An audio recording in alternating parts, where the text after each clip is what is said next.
Iniciar a gravação. Agora vai dar certo. Olá, professora Ana, tudo bom? Boa tarde. Olá, pessoal da Lacom, todos vocês que são nossos seguidores no Instagram. Essa é a nossa primeira live de 2023 e temos a honra da professora Ana Maria Moreira Maciel nos agraciar com a sua presença. Ela faz parte do grupo, do corpo de docentes do curso de Arquitetura e Urbanismo da Unassal Graças, que nós temos professores maravilhosos. E esse programa, que também vai estar disponível em podcast no YouTube, é para você que ama arquitetura, é para você que tem esse sonho também de cursar. E se você quiser realmente investir, acreditar no seu sonho, nós aqui da Unassal Graças estamos à sua disposição. Nosso tema de hoje é: os ambientes podem contribuir para restaurar o nosso bem-estar? Agora eu passo para Sim. você. Se alguém tivesse uma plaquinha assim, fato ou fake, a gente poderia dizer que é fato, que é a verdade. Bem, gente, é um prazer, né, estar aqui. É a segunda vez que eu participo de uma live da Lacom. Eu participei em um outro momento, né, falando sobre design biofílico, sobre intervenções no espaço arquitetônico para trazer de novo também bem-estar, porque eu acho que essa é a nosso foco, né, nosso objetivo. Contexto hoje, né, dessa vida da gente tão corrida, tão enlouquecida, né? O foco dos arquitetos deve ser exatamente esse, buscar o bem-estar em tudo que a gente faz. E aí, quando a Alciane me convidou, né, eu quis falar um pouco sobre esse tema, que é o tema da minha investigação no doutorado, e eu queria começar, como fui convidada pela Lacom, né, é, vou iniciar falando mais dos aspectos físicos, né? Muitas vezes eu ficava impactada, porque eu via as pessoas dizendo assim, o ambiente ele pode curar. Inclusive, eu cheguei a ver, né, uma, uma tese, né, e algumas dissertações que falavam assim, o edifício de cura, o hospital da cura, e eu ficava muito intrigada, né? Intrigada como a arquitetura ela podia ter uma postura tão incisiva, tão prevalente na vida das pessoas. Obviamente, nós que abraçamos a arquitetura, entendemos que a arquitetura é uma coisa muito nobre, né? Mas aí eu ficava me perguntando, mas o edifício arquitetônico, ele pode curar as pessoas, né? E aí, estudando para o meu doutorado, uma vez eu me deparei com um termo, né, que chama-se Síndrome do Edifício Doente. E aí eu quis começar essa nossa live de hoje, porque quem me acompanha, quem já foi meu aluno, quem já assistiu algumas outras lives comigo, sabe que eu trabalho muito a questão cognitiva dos espaços, né? O que não está necessariamente, o que não é palpável, né? Muitas vezes o que não é visível aos olhos. Mas hoje eu queria falar uma coisa, iniciar a nossa conversa falando sobre isso. E aí eu lhe pergunto, Alcino, você já ouviu falar dessa síndrome, síndrome do edifício doente? Não. Pois é. Essa é uma síndrome que acomete vários edifícios, né? Ela é tão importante, essa síndrome, que a OMS, a Organização Mundial da Saúde, em 1982, ela alertou sobre essa síndrome.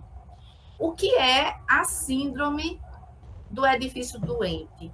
É uma síndrome que acomete os edifícios e a partir das suas estruturas, né, das suas questões mesmo tecnológicas, físicas, construtivas, né, ele adoece as pessoas. Então, se 20, em torno de 20 a 50 pessoas, 50%, né, das pessoas em um ambiente, elas adoecem, né, principalmente das vias respiratórias, com muita frequência, pode esse edifício onde ela está estar acometido por essa síndrome. Então, se em um ambiente de trabalho você vê as pessoas com coriza, com dor de cabeça, né, com problemas respiratórios, podendo se agravar e chegar até enfisema pulmonar, esse adoecimento das pessoas, ele pode estar relacionado ao edifício. Os primeiros relatos, né, foram encontrados nos primeiros casos de edifícios doentes, né, edifícios na área da educação, mas também na área de saúde, shoppings. Então, vários edifícios que percebeu-se que as pessoas adoeciam muito. E aí, o que é? O que é que ocasiona, não é? Esse adoecimento das pessoas? Desde posturas passivas, ou seja, você implantar um edifício, né, de forma que ele não leve insolação, né, que você não permita circulação cruzada, a troca de ar, ou que você tenha ambientes muito úmidos, ou ambientes muito quentes, insalubres para as pessoas, né? E é um ambiente que é muito propício ao ácaro, a fungos, né? A mofo. Então, tudo isso, né, diz respeito a uma forma, desde a escolha da implantação até a definição dos materiais. Então, a síndrome do edifício doente é justamente uma somatória, vamos dizer assim, de decisões erradas, né, do arquiteto, do engenheiro, de quem elaborou o projeto, que com o tempo ele vai adoecendo o edifício, e o edifício é como se ele transmitisse, né, todo o adoecimento dele, porque você já viu uma parede com mofo, né? Parece que ela está com um problema dermatológico, não é isso? É uma série de patologias na Uma parede. série de patologias, pois essas patologias, elas podem, né, serem transmitidas para os usuários. Então, eu hoje queria começar a falar, né, aqui para esse podcast, né, a convite da Lacom, da importância, né, de arquitetos, designers, engenheiros, né, se preocuparem com a sanidade, a saúde dos seus edifícios, né, de forma que as pessoas elas não fiquem fisicamente, né, doentes. Porque, na verdade, a gente pode adoecer fisicamente e psicologicamente nos ambientes. Principalmente quando são confinados, né? E conforme esse tema, eu estava me lembrando do que. Tá me ouvindo bem? Estou lhe ouvindo perfeitamente. Tá dando retorno aqui no microfone. Nós estamos tendo várias notícias aqui nos noticiários de Pernambuco do fungo, superfungo, Candida auris, que está infestando aí nas UTIs e é um fungo muito perigoso, porque as primeiras notícias que tem são dos Estados Unidos e que tem que isolar todo o andar. Por causa da infestação desse fungo que se espalha rapidamente. Muito rapidamente. E essa propagação desse fungo, eu tenho uma sobrinha que ela é médica e ela está trabalhando em um desses hospitais, que inclusive você tem que paralisar a entrada de novos pacientes. Então veja o transtorno que é. Então você tem uma UTI, sim, ou você tem uma UCI, você tem uma área de quarentena, né? Totalmente segregada. Isso. Você não pode ter a entrada de novos pacientes, até que aquele paciente ele seja tratado e se consiga o quê? Confinar aquele vírus, eliminar. Né? Então, esse vírus, ele surge exatamente de dois movimentos. Um, os edifícios doentes, e outro, né, as pessoas se automedicando. Então, muitas Também. vezes as pessoas se automedicam, e aí o que acontece? Elas criam uma certa defesa, as bactérias elas ficam resistentes, e aí, né, ela tem mutações que são mais sérias, porque nós temos várias bactérias no nosso corpo. Agora, a Sim. maioria das nossas bactérias elas estão sob controle. A gente adoece quando o nosso corpo ele está fragilizado, e aí, né, se a gente entra num ambiente que adoece, que está doente, então nós adoecemos. Eu tenho prima Será que que ela alguém está querendo entrar? não apareceu mensagem para mim. Certo, que eu estava ouvindo chamados aqui. Para mim eu não recebi.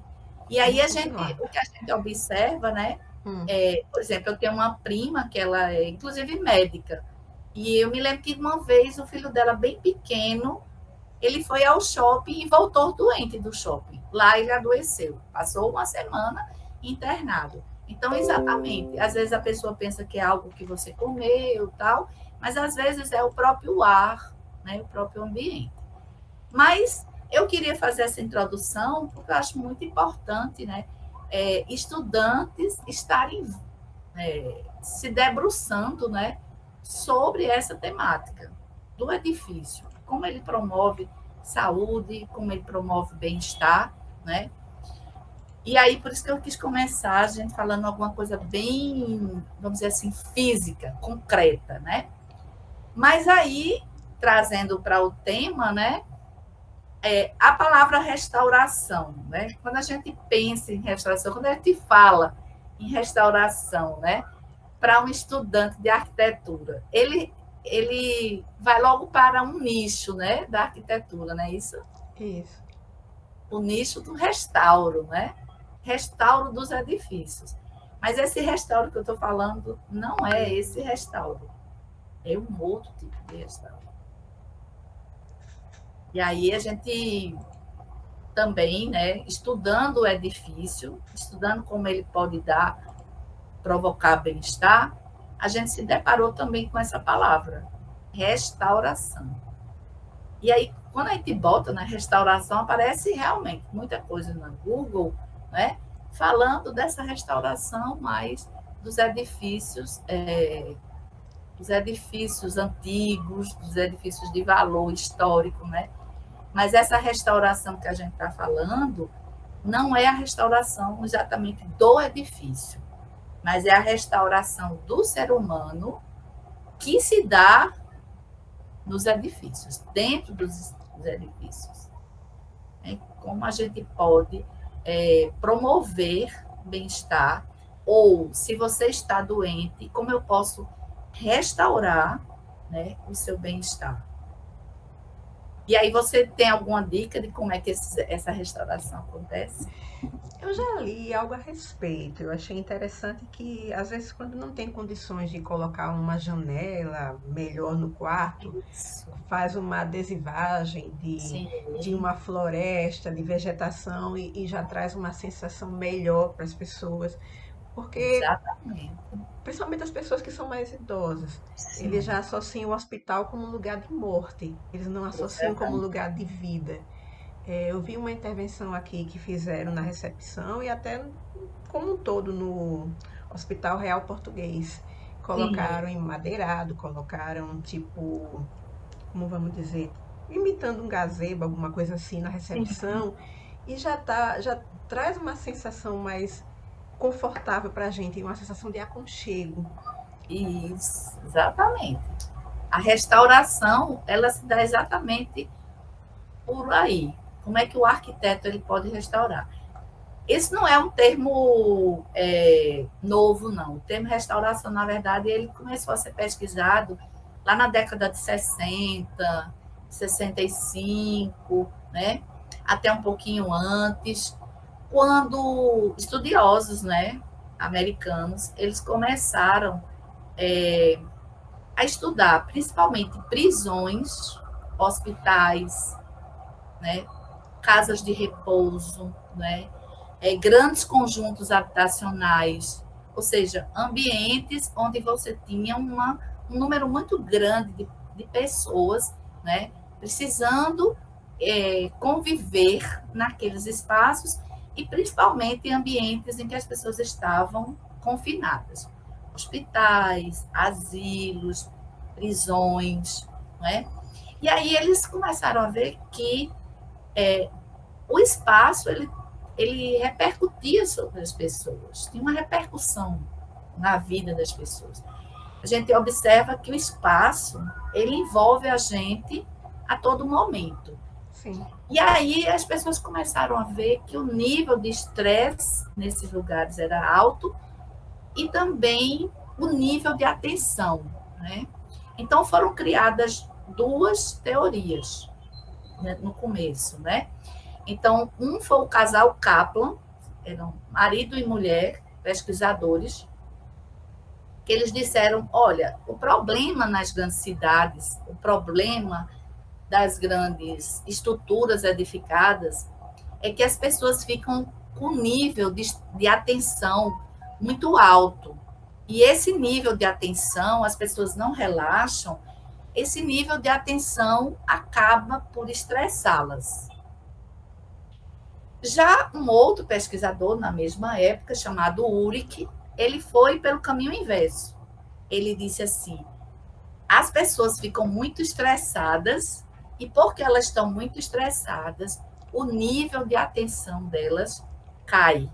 E aí elas não são capazes de dar resposta às dificuldades que elas têm na vida. Porque quando a gente estuda um pouquinho, né, de neurociência, a gente vê que o tempo todo a gente está fazendo, já tomando decisões. Essas decisões, elas podem ser decisões que a gente chama conscientes ou decisões inconscientes, né?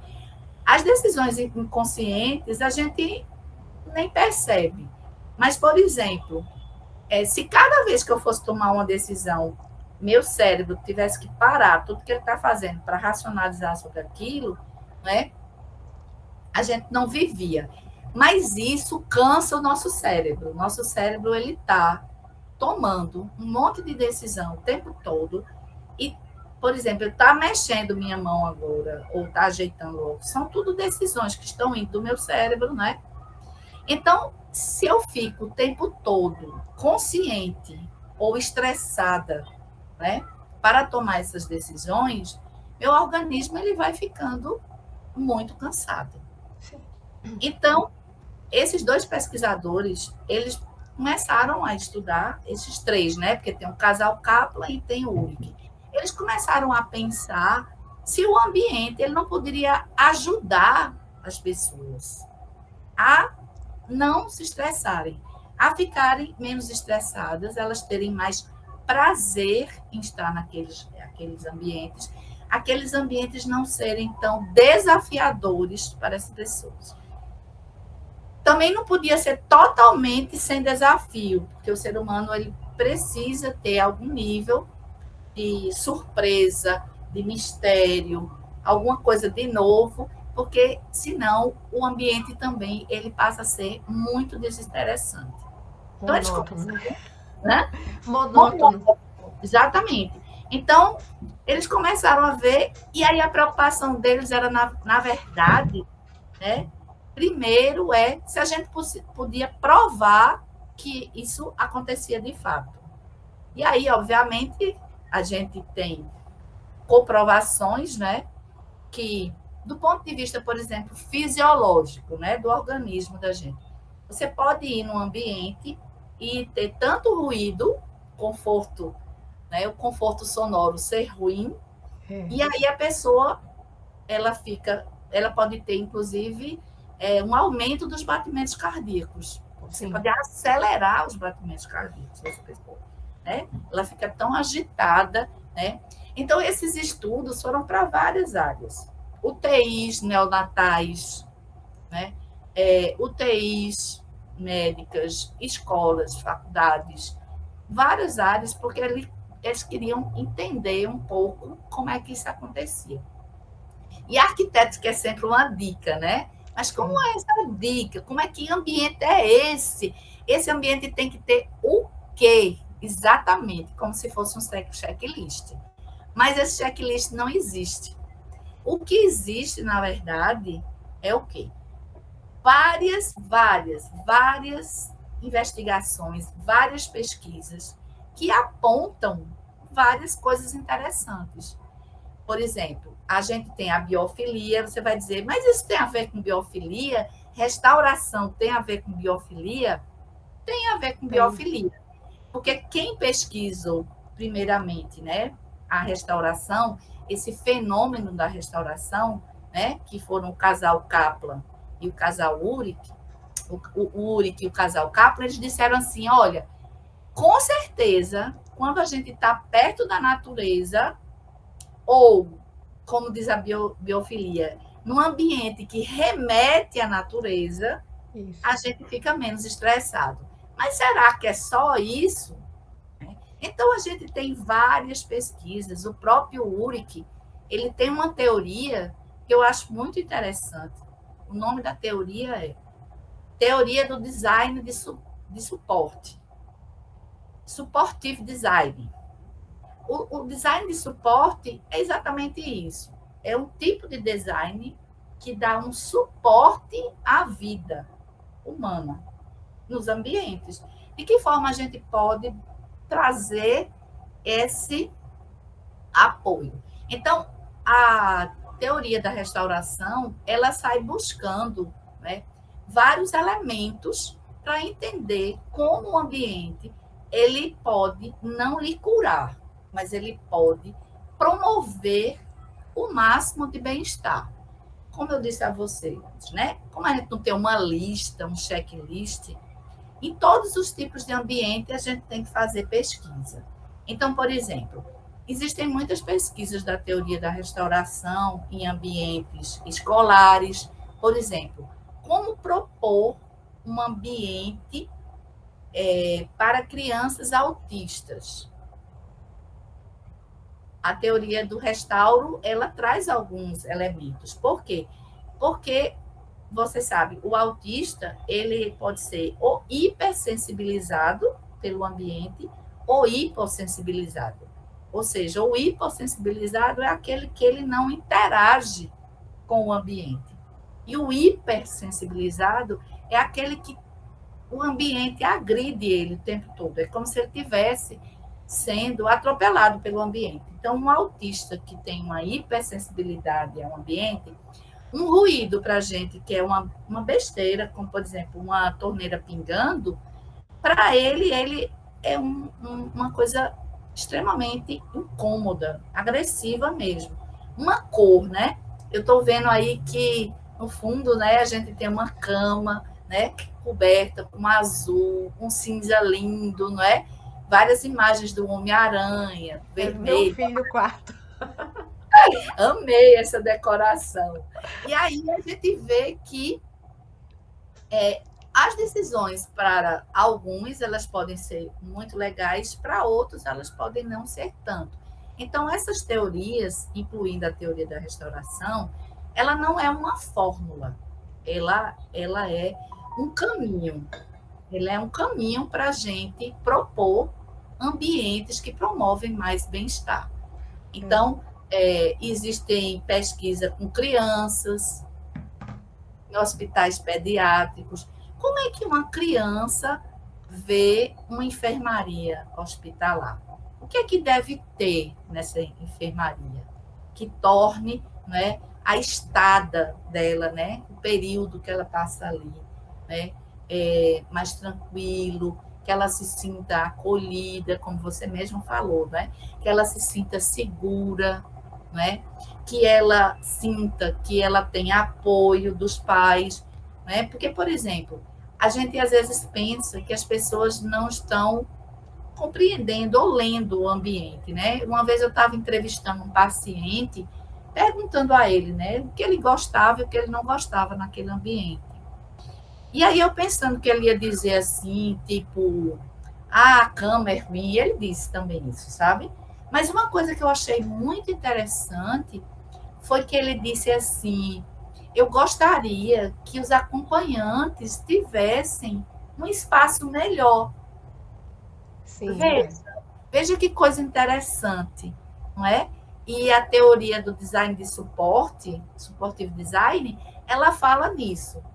Ela diz que o ambiente que a gente deve dar para as pessoas, né, elas devem permitir que as pessoas tenham o que a gente chama de controle social. O controle social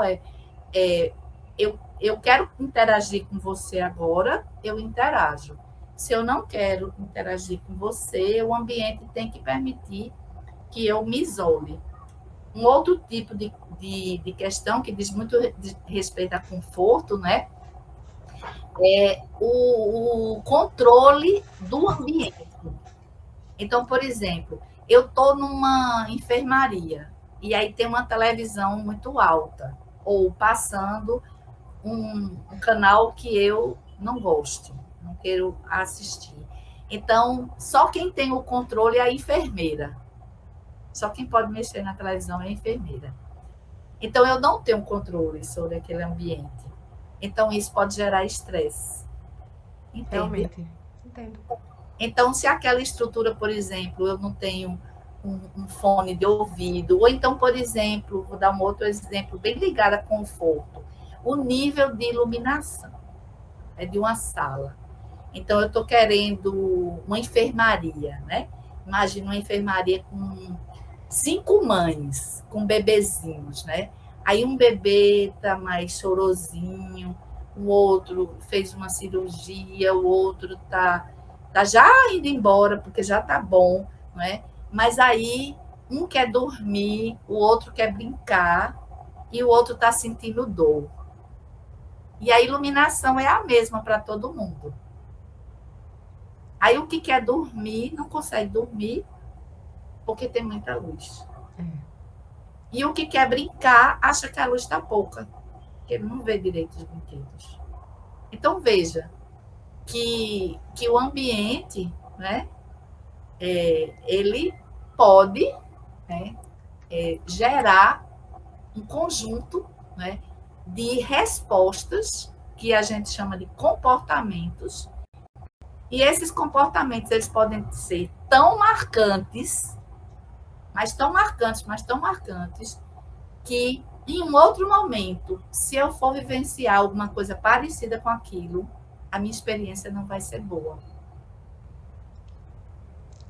Porque memorizou uma experiência negativa. Negativa, exatamente. Memorizou uma coisa que não era boa. Aí você vai dizer assim, mas dá para a gente fazer alguma coisa que a gente consiga agradar a um número grande de pessoas, né? Dá, dá. Obviamente que a gente não pode resolver 100% dos casos, né? Todo mundo aqui, eu acho que já ouviu falar, né? Ou quem for assistir mais já, sobre desenho universal. Desenho universal não é para ter uma alternativa que resolve as questões de todos, né? Todos, não. Porque nós somos seres únicos, né? Isso.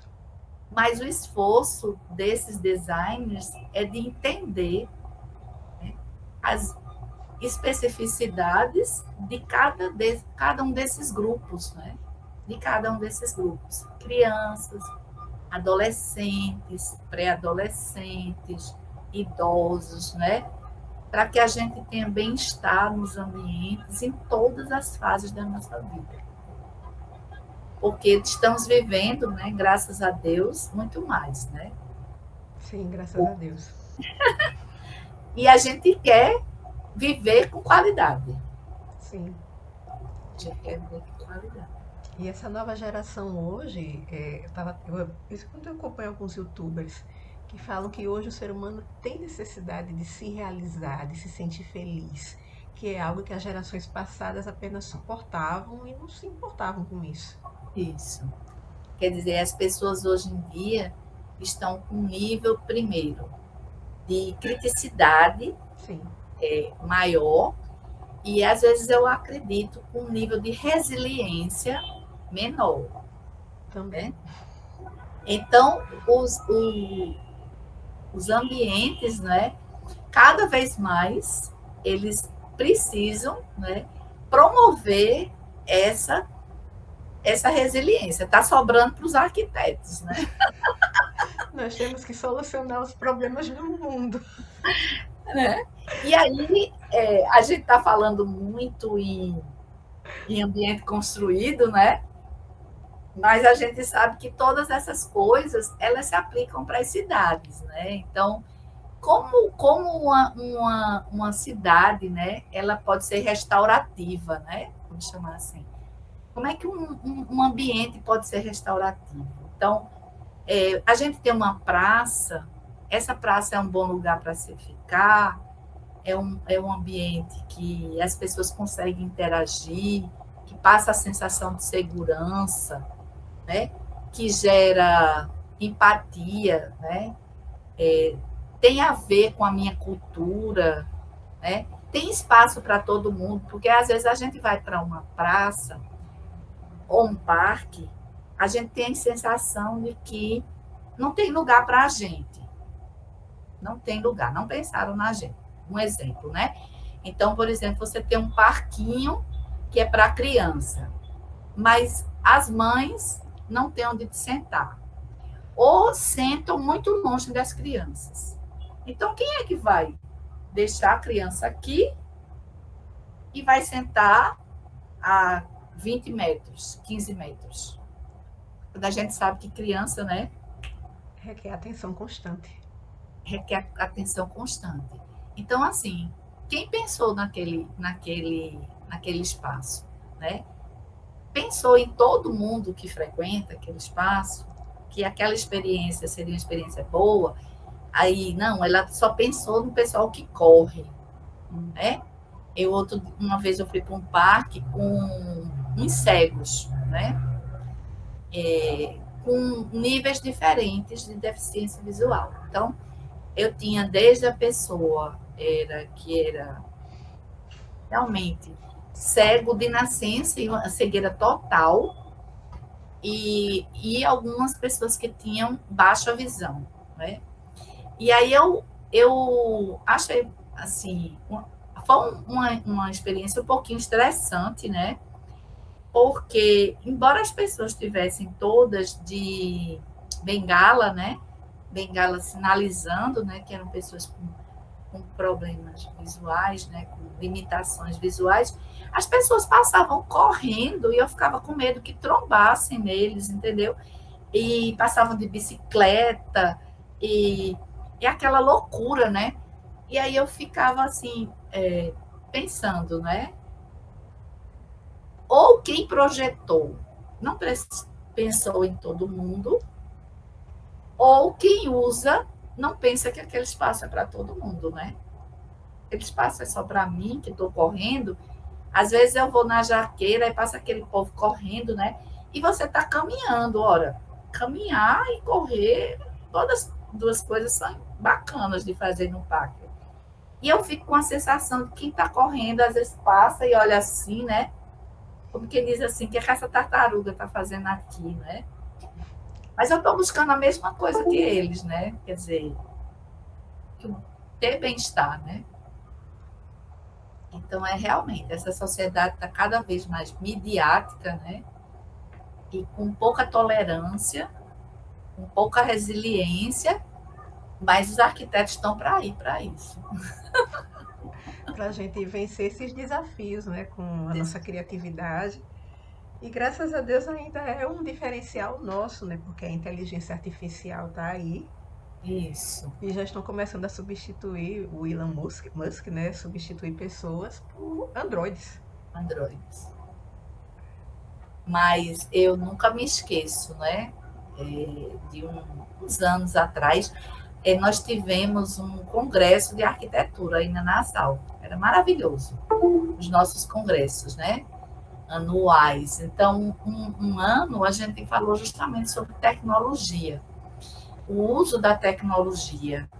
E aí, no caso específico, a gente, naquele período, foi bem antes da pandemia, acho que tem uns 6 anos, a gente não tinha nada do chat, no chat GPT, nada disso, né? Na verdade, o que a gente tinha eram várias ferramentas, né? Que conseguiam nos mostrar alguns índices, né? Algumas métricas interessantes na solução de alguns problemas arquitetônicos. E aí eu me lembro que um professor convidado, ele mostrou uma pesquisa que uma ferramenta dessa fez, que ela dava como solução ideal para o conforto, né? Que o quarto fosse, o ambiente, ele fosse todo confinado e com ar-condicionado. Sério? Entender? Quer dizer, a máquina, na verdade, ela, obviamente, né? Quanto mais a gente investe nessas ferramentas, mais poderosas elas ficam, né? Eu não tô dizendo que eu sou contra as ferramentas, não. Eu acho que elas são excelentes porque elas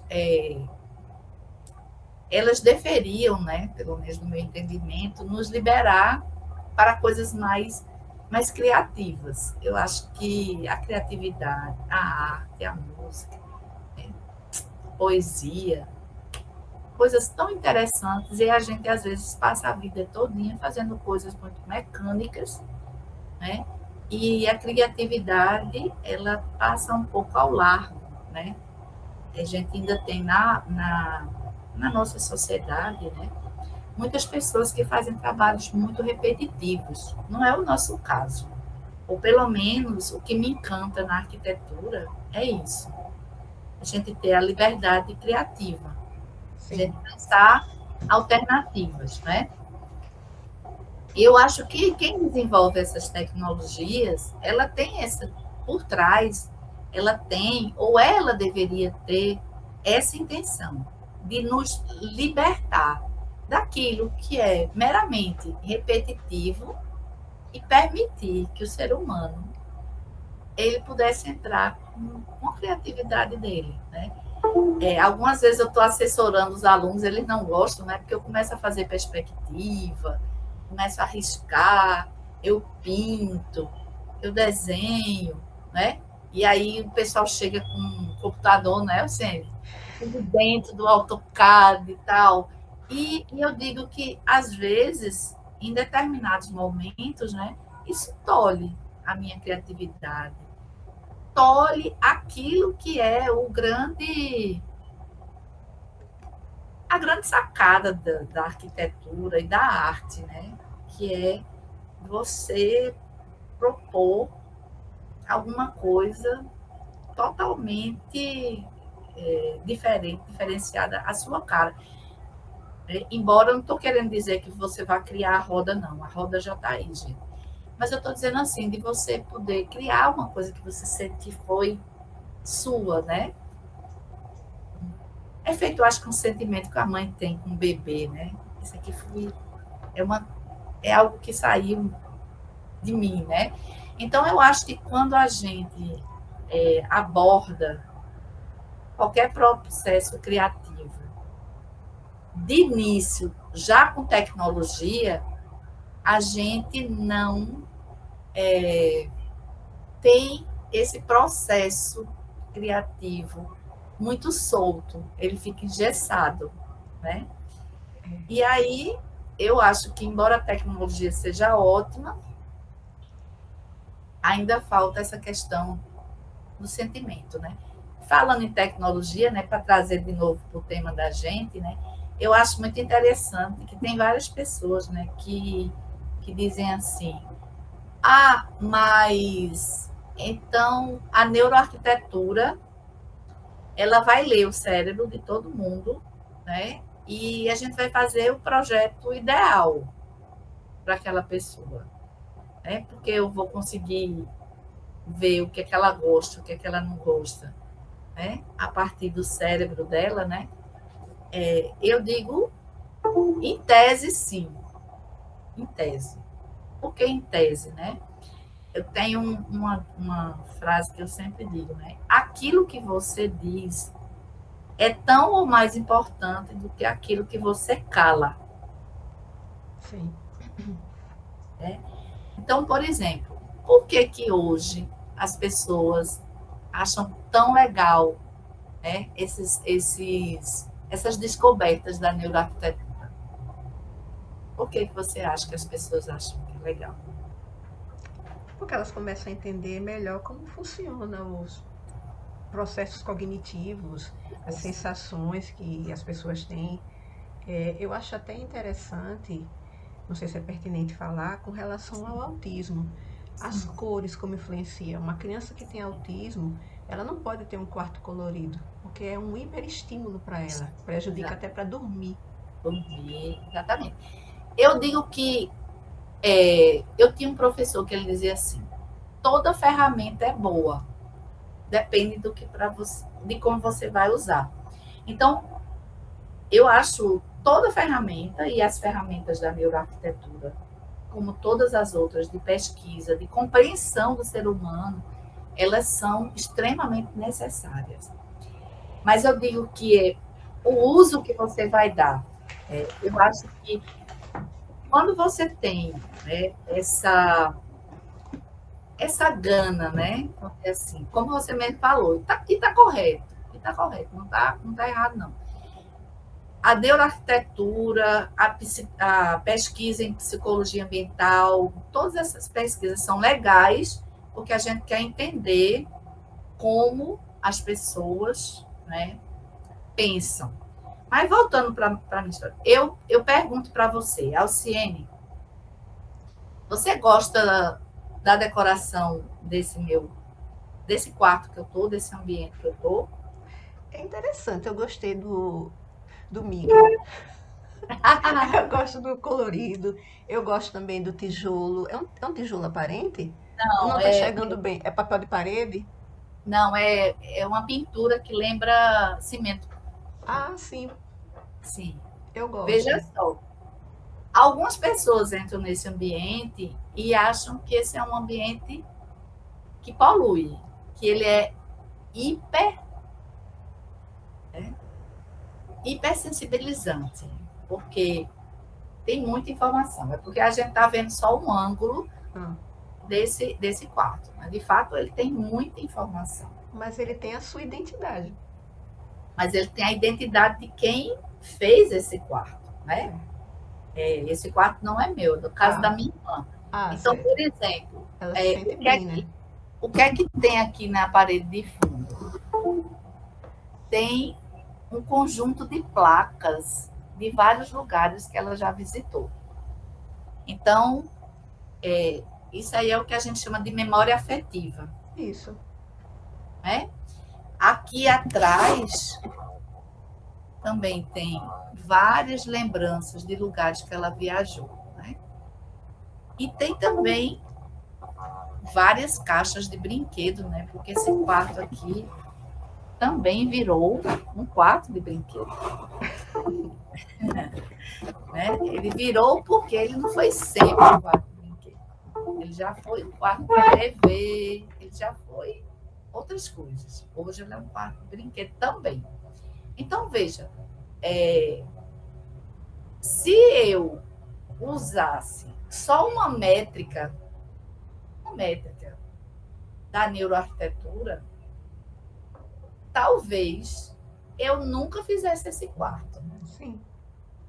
Porque, mesmo que eu medisse 100 cérebros, eu talvez não medisse esses cérebros que estão aqui. Então, assim, a busca, né, dessas questões eu acho muito interessante, mas a gente não pode nunca perder de vista, né, o ser humano, a sua complexidade, as suas necessidades, né? Então, a gente, algumas pessoas dizem assim, faz sentido a gente ainda estar estudando algumas coisas? Por exemplo, essa a tese, né, a teoria da restauração, ela vem sendo estudada há muitos anos, como outras, por exemplo, o design biofílico.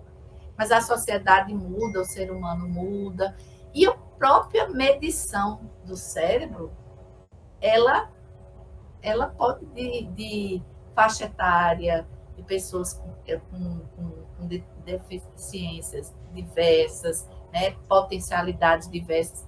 Então, o ser humano é algo muito rico e complexo. Significa que a gente não vai usar essas métricas? Não. Significa que a gente deve usar todos esses instrumentos. E quando eu falo assim, que o que a gente cala é tão importante do que aquilo que a gente fala, é que, por exemplo, eu posso perguntar assim a você, né? Como eu lhe perguntei, você gosta desse quarto? Você gosta dessa solução daqui? Você pode se sentir constrangida e, para me agradar, você vai dizer assim, eu gosto. Não, é legal, é bacana, é bem bacana. Aí eu meço o que está no seu cérebro, e o seu cérebro diz que você não gosta. Quer dizer, o importante para mim, de repente, não é só saber o que você gosta e o que você não gosta, mas sim, de repente, como ser social, por que você calou o que você não gosta? Entendeu? Como ser social, por que você disse que você gostava? Né? Para eu entender, inclusive, de que forma eu posso trabalhar esse ambiente que tanto lhe deixe confortável, mas lhe deixe confortável também como um ser social. Porque você pode ter dito que você gosta da sua sala de aula para o professor, para a coordenadora ou para a reitora, porque ela é uma autoridade, né?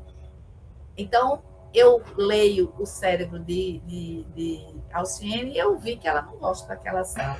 Mas por que ela disse que gostava?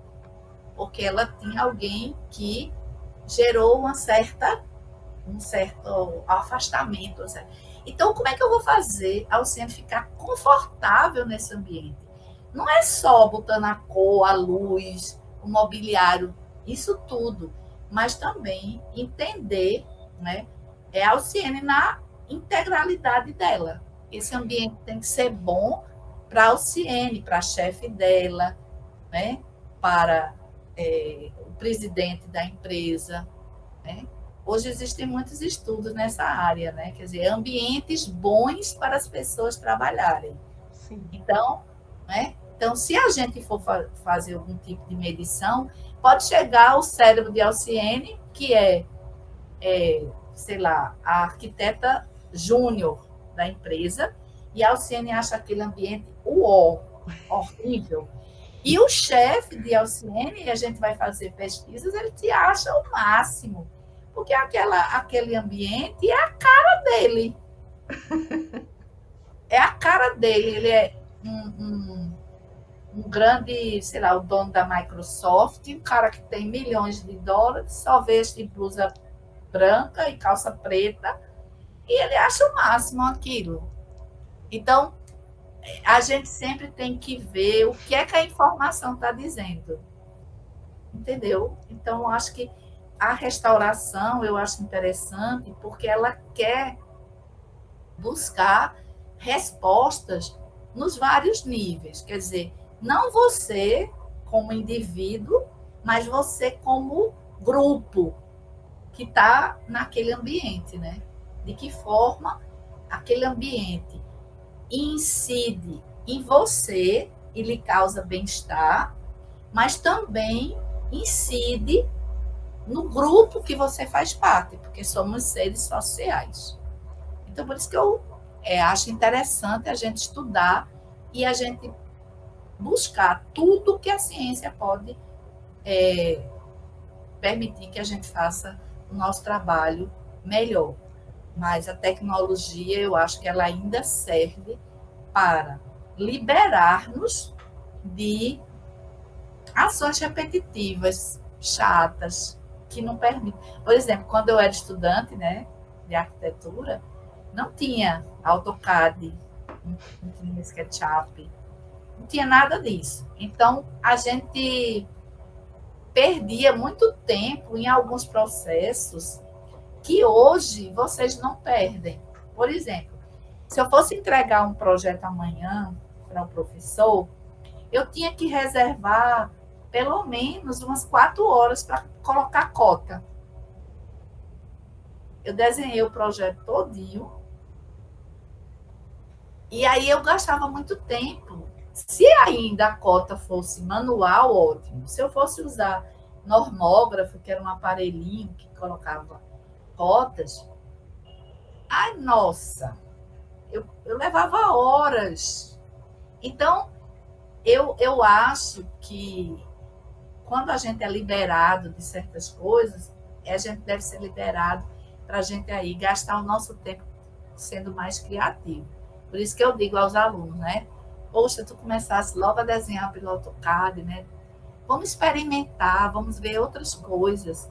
As máquinas, elas ainda não experimentam, igual a gente pode experimentar, ver opções, outras formas, né? Ter novos olhares, ainda não. Pode ser que daqui a pouco, realmente, elas consigam, né, fazer todas essas experimentações. Que eu acho que o cérebro humano ainda é capaz de fazer, né? Então, eu acho que é isso, sabe? A gente tem que usar tudo que está a nosso favor.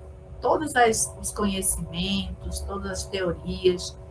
Por isso que é muito importante a gente ler, estudar, pesquisar, né? E a arquitetura é um campo é muito um campo muito vasto, muito amplo, sempre tem algo novo para aprender. Exatamente.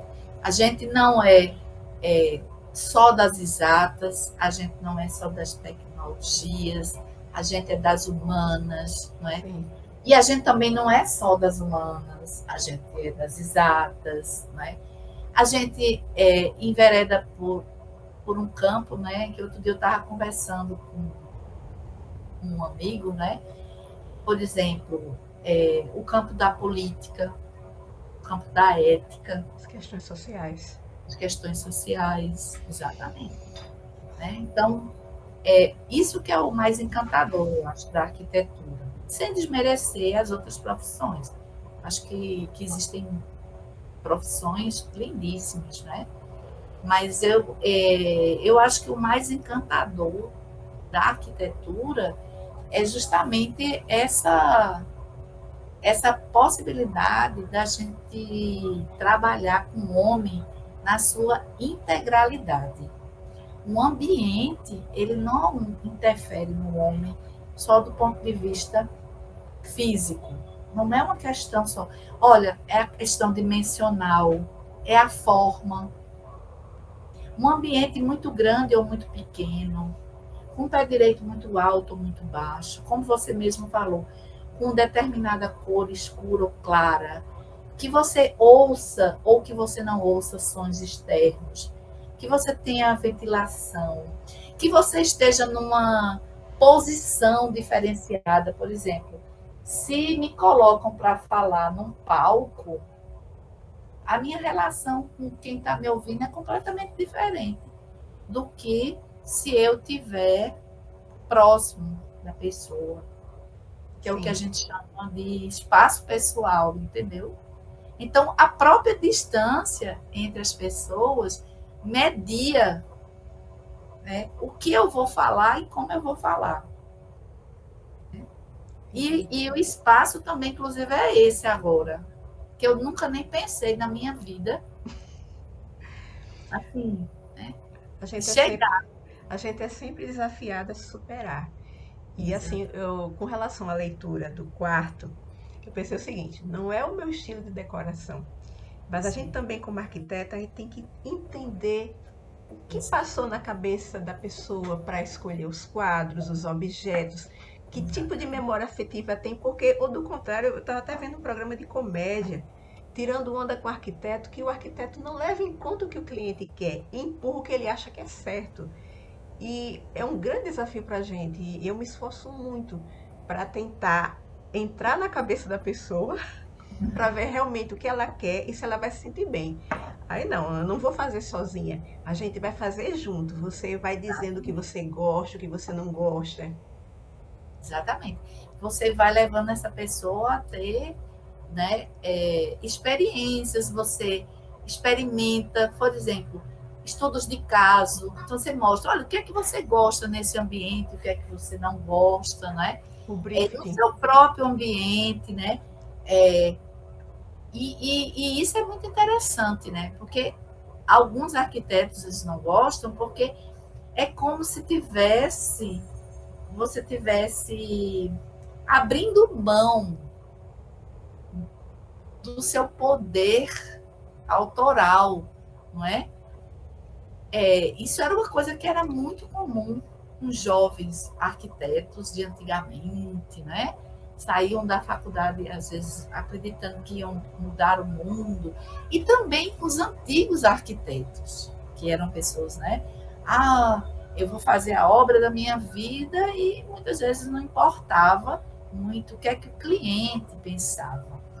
E aí hoje a gente vê isso é uma coisa, né, que ainda a gente observa, mas que os estudantes estão cada vez mais, né, e os jovens arquitetos, né, tendo essa sensibilidade, né, que você pode fazer uma obra arquitetônica conjuntamente. E aí isso passa por todos os espaços, né, as dimensões. Por exemplo, o que é o planejamento participativo?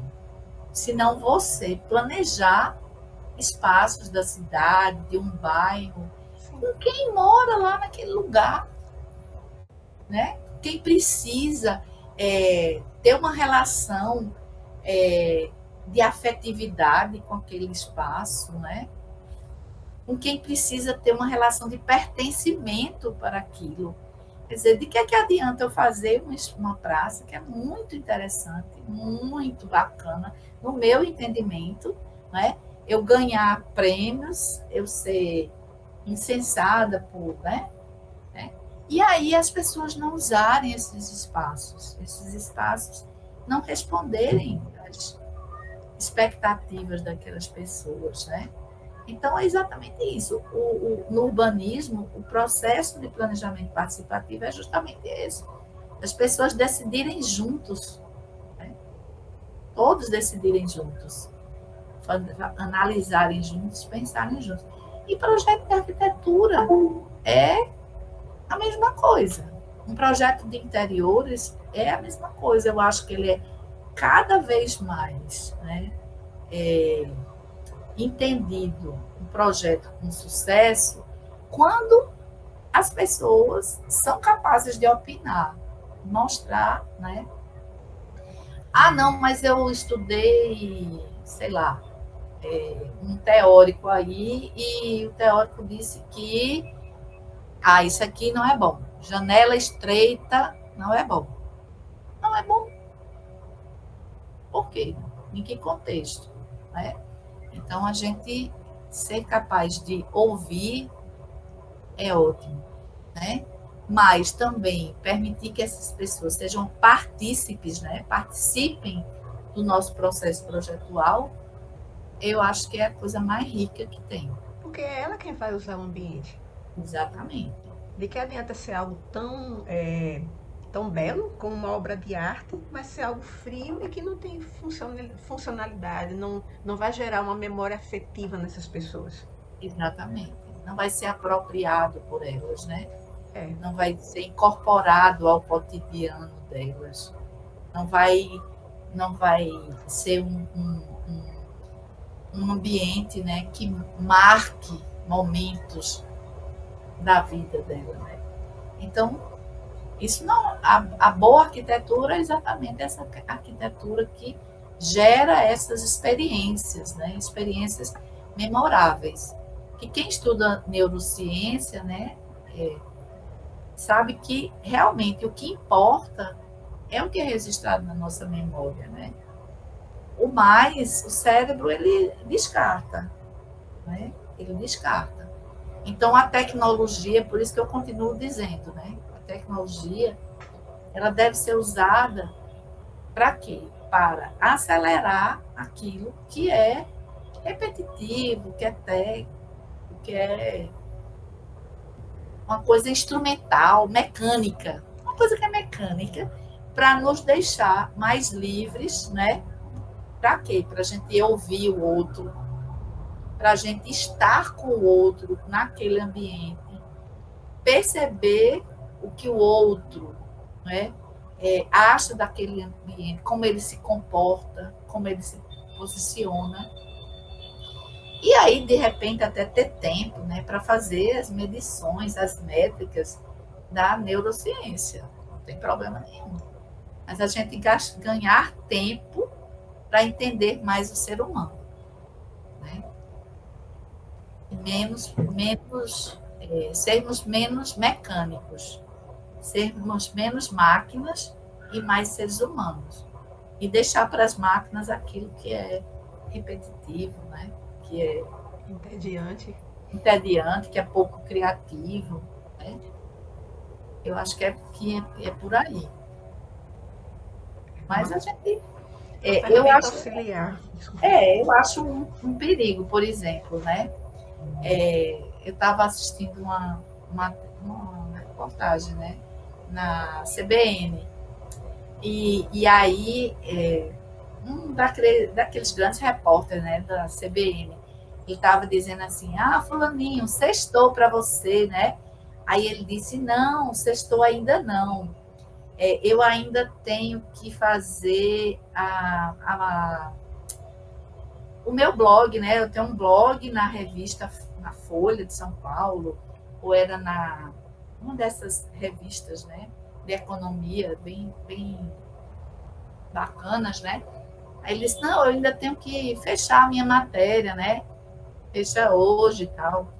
Aí o outro disse assim, rapaz, tu não é partidário, bota lá no chat, né, GBT, e que ele faz para você. Ele disse, não, eu não vou abrir mão de eu colocar a minha opinião, né?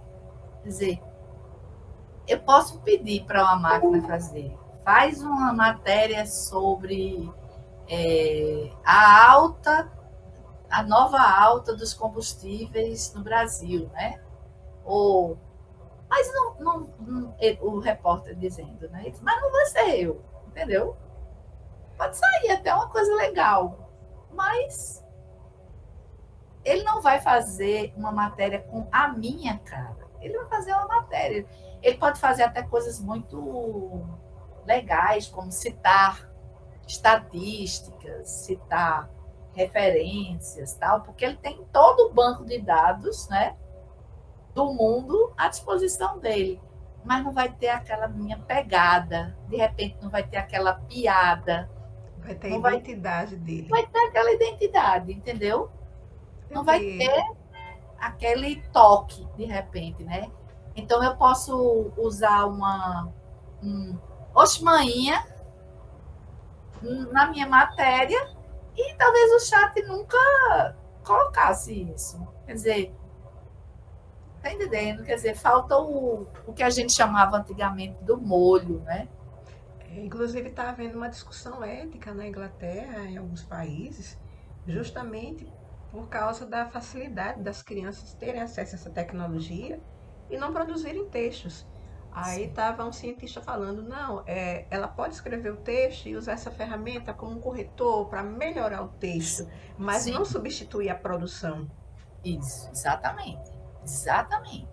Não Aí produzir, não substituir a produção. estão pensando até em proibir em certos países. Eu acho que tem que ter um filtro, né? Por exemplo, eu posso pedir, Alciene, produz aí um texto sobre mudanças climáticas e os morros do Recife. Impactos das mudanças climáticas nos morros do Recife. Aí tu bota no chat GBT, massa, vai aparecer de repente coisas como a declividade, né, dos morros, né, estatísticas, a Prefeitura do Recife fez isso, não fez aquilo, a tecnologia tal e qual, massa. Se você usa isso, como você mesmo falou, e como eu digo, né, como de onde eu parto, ou mesmo eu crio e depois uso aquilo para checar uma informação, para enriquecer com um dado estatístico, ótimo. Mas eu, né, não transferir para a máquina essa resolução. Pode ser que alguém ache isso uma besteira, mas eu acho que são olhares diferentes, né? Um é você partir de uma criação autoral sua e, como você mesmo disse, você enriquecer, usar como um corretivo, um corretor, alguma coisa dessa.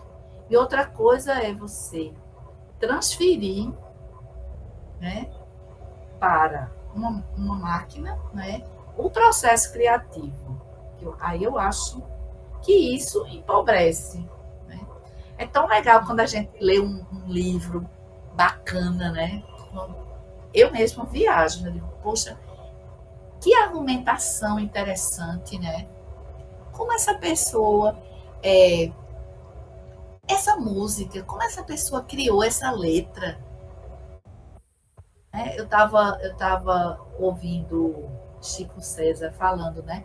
Uma música dele. Como é que essa música nasceu? Ele disse, eu estava no chuveiro, aí comecei naquela música que até foi tornada bem popular por Juliette, né? Deus me proteja de mim e da maldade das pessoas boas. Quer dizer, rapaz, como é que uma pessoa teve essa sacada, não é? Então, eu acho que isso que é o bonito, sabe? E que é o bonito da arquitetura também. Mas como é que essa pessoa teve essa sacada de colocar essa janela aqui, ou fazer essa abertura, ou imaginar esse anteparo, ou pensar como a luz ia refletir nessa parede e gerar essa sombra, né? Eu acho que é isso, né? De pensar um pouco nesse olhar. É. Inclusive, há uma preocupação, tem a doutora Ana Beatriz, que é uma psiquiatra famosa, Sim, eu conheço. ela estavam perguntando a ela num podcast por que a gente não está vendo mais gênios como antes. Ela Sim. falando que o excesso de tecnologia, essas distrações que nós estamos tendo, está prejudicando, de certa forma. Então tem que ter realmente um certo filtro, um certo cuidado. A ferramenta está para nos auxiliar e não nos substituir. Exatamente. É o que eu acho. Quer dizer, quando eu entro hoje num hospital, né? E eu vejo um conjunto de normas, né? Um conjunto de leis que dizem, olha, cada cadeira tem que estar afastada no mínimo 90 centímetros. Deve afastar da parede 50. A luz deve ter tantos lux. O ruído deve estar em tantos decibéis. As cores devem ser tais e tais. Né? Isso tudo está lá na lei, tá, na norma. Então eu vou, chego, tá na norma. A gente imaginar, não. Tá se respondendo a todos os níveis de conforto, vamos chamar assim, né? Tudo bem. Mas aí eu entro e eu vejo pessoas que estão mais felizes e pessoas que estão menos felizes naquele ambiente. Então não é uma questão só de regras e de parâmetros, né? Não, então é o parâmetro que está errado. Às vezes o parâmetro não está errado, mas o parâmetro foi ou generalizado ou aquele parâmetro ele foi usado como uma norma taxativa e não flexibilizando. Às vezes pode até dar mais conforto, mas a gente responde só à norma. A gente fica na norma, né? E a minha professora, né, a orientadora, a professora Vilma, né, ela sempre dizia isso, né? Quando a gente ouve o ser humano, quando a gente troca com o ser humano, é para a gente não ficar limitado à norma, a gente ir além da norma. Tem uma outra pesquisa muito interessante. Quando eu digo isso, tem muita gente que se choca. E a primeira vez que eu ouvi, eu também fiquei meio chocada.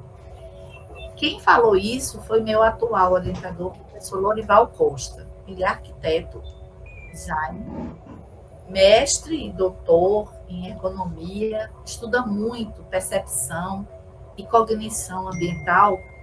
E uma vez ele disse que, em várias pesquisas, está comprovado que os arquitetos não sabem o que os clientes querem. Que, na verdade, os arquitetos e designers, eles projetam para eles e não para os usuários. Você sabia disso? Comprovadamente. E não é uma brincadeira, não. Comprovadamente. Comprovadamente. Ele tem vários artigos, né? Tem várias pesquisas que era muito interessante. Quando eu paguei a disciplina dele, eu fiz um artigo muito parecido com esse, né? Com que a gente investigava isso, né? Eu apliquei um questionário para professores, amigos meus, arquitetos e designers, e alunos de arquitetura do primeiro período. Então, primeiro período, o aluno ainda está verdinho, né? Ainda não foi trabalhado, né? Então, eu mostrava um conjunto de ambientes. E eu perguntava, né, o que é que chamava atenção naquele ambiente e quais os ambientes que as pessoas gostavam mais e gostavam menos e por que elas gostavam mais e por que elas gostavam menos. E a conclusão que esses pesquisadores chegaram, e que eu cheguei também no meu, é que, por exemplo, a, a escola de arquitetura, né, muitas vezes, e a sociedade, os filtros, né, essas convenções sociais levavam a gente a acreditar, né, que as pessoas queriam uma determinada arquitetura, determinados ambientes. Mas, na verdade, as pessoas gostavam e queriam outra coisa. Então, muitas vezes a pessoa diz assim, eu amei esse ambiente. Por que você amou? Porque tem a cor da moda do ano, tem a cor do ano, tem a cadeira de fulano, tem luminária assinada por não sei quem, que vale $1 milhão. A questão de status. A gente tem isso, tem aquilo. Então, ou então, dizia assim, eu gostei muito desse ambiente porque usa madeira de reflorestamento, isso, aquilo, Então, uma coisa, a gente tinha pessoas que eram motivadas por convenções sociais ou para questões mais da cultura, da sustentabilidade ou do luxo, a posição, né? Vamos dizer assim, na sociedade. E a maioria dos estudantes de primeiro período, eles gostavam de umas coisas. Eu gostei disso aqui porque as cadeiras não estão muito perto, ou entra luz, nem notavam a cor do ano, nem notavam a cadeira assinada, também se notavam, às vezes nem gostavam. Eu achei essa cadeira aqui horrível, né? Então, esses estudos comprovaram o quê? Que muitas vezes arquitetos e designers, especialistas, na verdade, ele não diz assim, arquitetos e designers, eles usam uma frase bem interessante, eles dizem assim, que os especialistas, né, eles projetam para atender às expectativas deles especialistas ou de seus grupos, entendeu? Quando, na verdade, as pessoas elas estão interessadas em outra coisa. Então, elas falavam, eu gostei dessa janela, que deixa eu ver do lado de fora. Eu gostei tanto dessa cortina, né? Então, as pessoas estavam ligadas em outras coisas. Então, a gente imagina o quê? Que se a gente está projetando para essas pessoas, a gente não está atendendo às expectativas dela. Simplesmente porque a gente não está ouvindo essas pessoas. Entendeu? Eu acho isso muito interessante.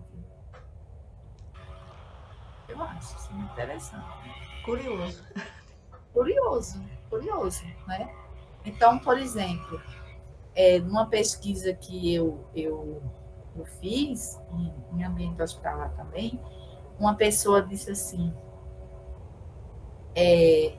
eu gosto muito de ficar nessa sala.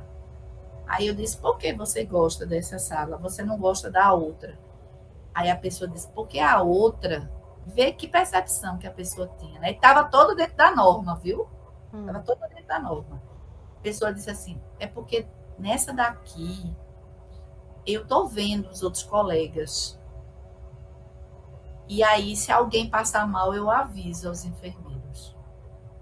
E em outra sala, eu não consigo ver, nem eu sou vista. Aí eu disse: mas a outra não é menor do que essa? Isso é menor. Mas em vez do enfermeiro ficar olhando para mim, ele fica no celular o tempo todinho. Veja. Então, assim, eu só poderia descobrir isso se eu tivesse ouvido essa pessoa, né? Ter esse feedback. Ter esse feedback. Entendeu? Agora, do ponto de vista da norma, quantidade de pessoas, tamanho da sala, afastamento entre as pessoas, estava tudo bem. Uma outra coisa também muito interessante, que demonstra que às vezes a gente projeta para a gente mesmo, né?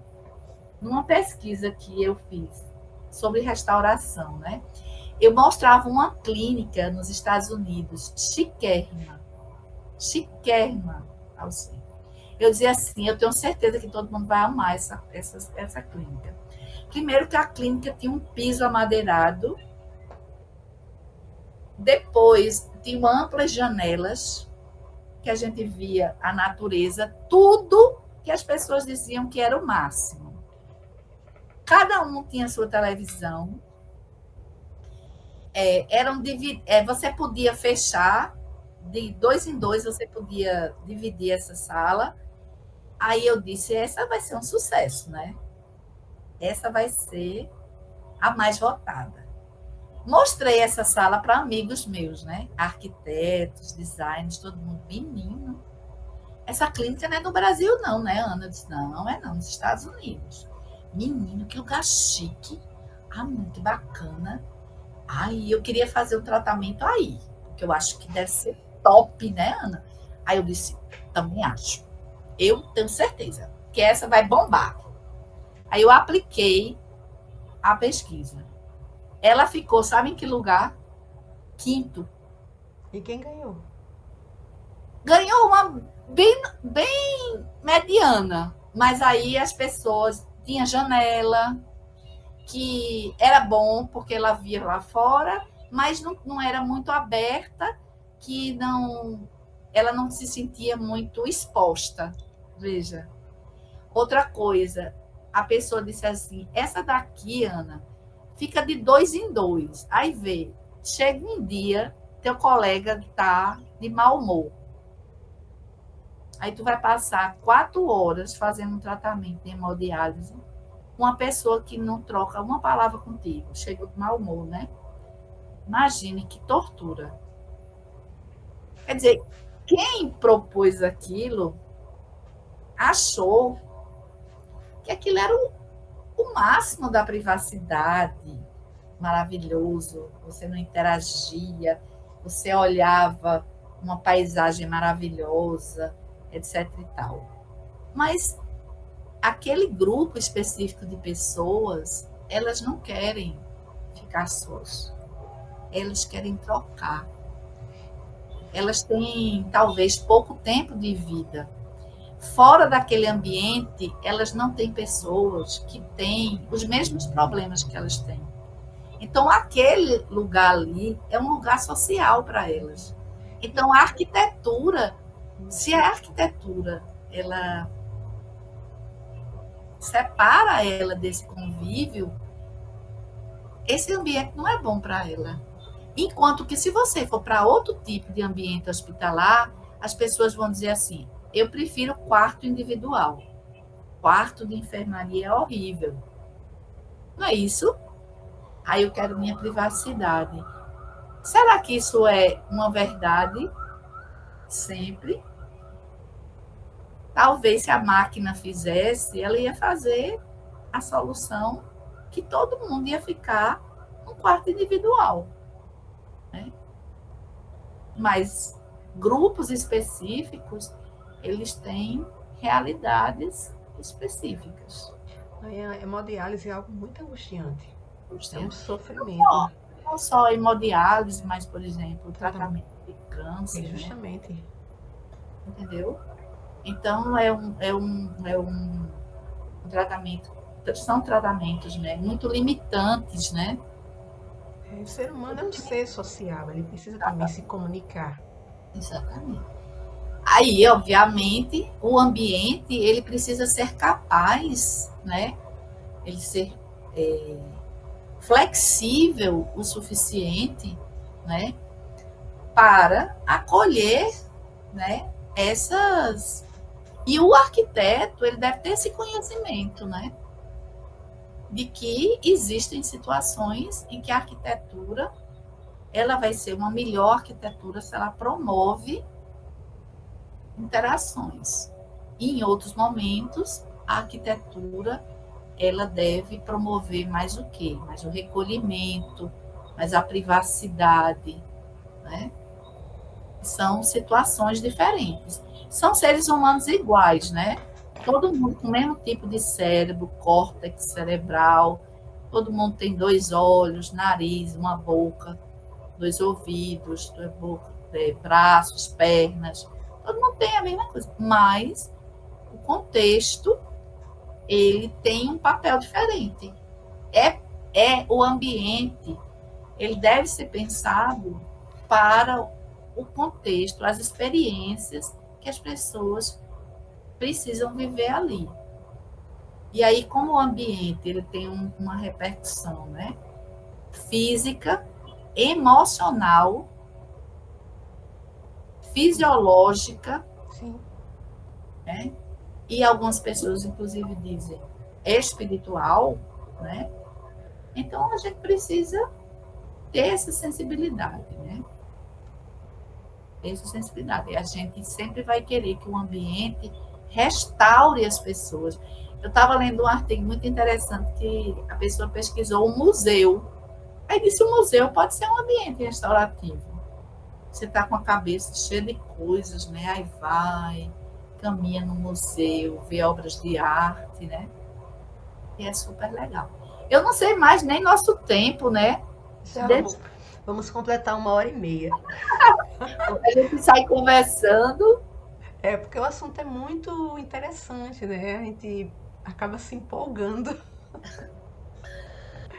O ambiente e o ser humano, por causa da sua complexidade, né? Ele exige muito de quem quer intervir, né? E seja qual for a escala, né?